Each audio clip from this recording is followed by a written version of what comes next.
Games can inspire many emotions.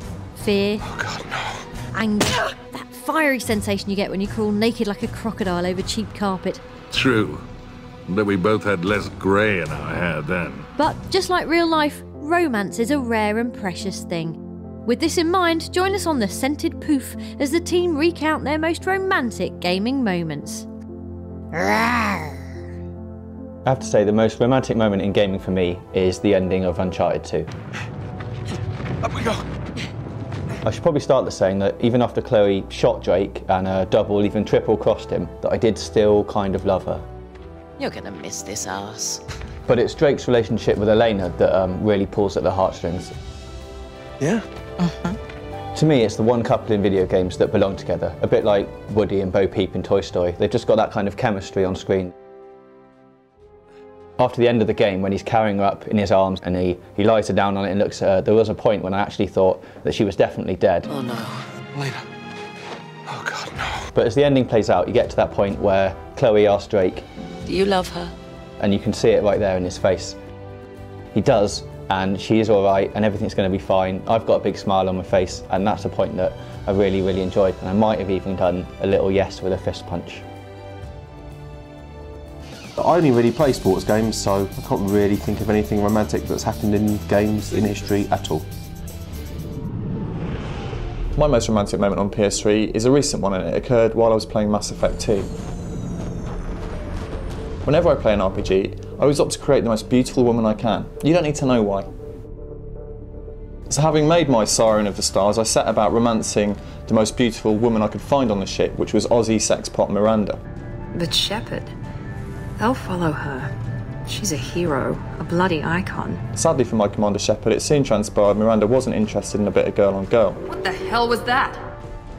Next up, I turned my attention to Yeoman Kelly Chambers, and while she was interested in a bit of sapphic space love, she was just a bit too easy. I felt she was a bit more like Homan Kelly Chambers. It's such an honor to work under you, Commander Shepard. The next object of my romantic attentions was the Drell assassin, Thane Krios. He was kind of dead serious and a bit miserable. He would pray for forgiveness after he'd done an assassination. One moment. Prayers for the wicked must not be forsaken. Always banging on about his dead wife who'd been murdered by Batarian mercenaries. Nonetheless, I had it in my head I was going to have transgressive alien space sex with Thane. I decided that was the way I was going to go. Forget humans, go alien. You'll never look back. Where shall I put my things? I'd prefer someplace dry if anything is available. And get him up to my quarters, my space chamber. It's all about to happen. And he starts crying, like literally crying. My thanks. What poor old Thane didn't know is once we'd had this, I assume, pretty miserable rutting in 0G or whatever, I see. I went off behind his back and started doing it with Garrus, who was much more noble and kind of hunky. I'll radio directions if you need help. There's a cautionary epilogue to the story, which is that when I got talking to Dr. Morden in the medical bay, he said to me you should be very careful about having any oral contact at all with the Drell race because it can lead to hallucinations and awkward rashes. So be careful out there, kids, and always wear your space jimmy. There was a bit in GTA 4 when I was sort of doing things with Michelle, and one time she annoyed me a little bit, so I ran her over. Life is complicated. Tragically, my most memorable romantic moment in a game is actually being dumped for having a tainted womb. Oh, look at that mess. It was in Dragon Age and relationships were a big part of the game, and I'd sort of started having a thing with a ginger Templar called Alistair. I'll make the best of it, I guess. I wasn't really that bothered about him, and then he found a rose and gave it to me because, you know, it was the last beautiful thing left in a dark world, and I sort of thought, all right, I'll give it a try. And I found myself really trying to impress him, talking to him all the time, complimenting him, laughing at his jokes. I just started giving him presents all the time. It was embarrassing, really. This from the woman who serves me my tea. That's more effort than I've ever spent on an actual boy. Calm down, good woman. It even got to the point where, purely to try and impress him, I'd made him king. I had to sort of do a few battles and a few quests, but he was barely Your Highness when he wanted to have a little chat in one of the castle rooms, and suddenly he's telling me that he can't go out with me anymore, that he's dumping me. There isn't any us. There's me, and then there's the woman who spared Duncan's murderer. I mean, just because I'd had to drink a tiny bit of Darkspawn blood at the start of the game, and all right, maybe I was doomed, and yes, maybe my wound was a little bit tainted and not good enough for his heir all of a sudden. There was that time where, in Streets of Rage, I think you could pause it and look up Blaze's skirt.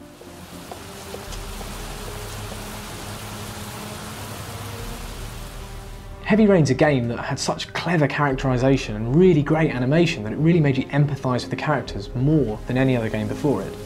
I ended up actually doing 2 playthroughs of Heavy Rain. The first one just ended up mega sad, you know, everyone died, I didn't find out who the killer was, it was a disaster. So on the second playthrough, you know, I really tried to spend my time, you know, taking care of his wounds and dabbing on the TCP really lightly. And it really reminded me of that scene in Indiana Jones where he's on the boat getting tended to, and it's just lovely to see how the relationship really blossomed there.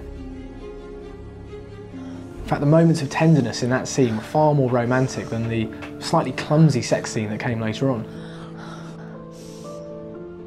Hang on, there is that manga movie in which Chun-Li gets topless. That's definitely romantic, yeah?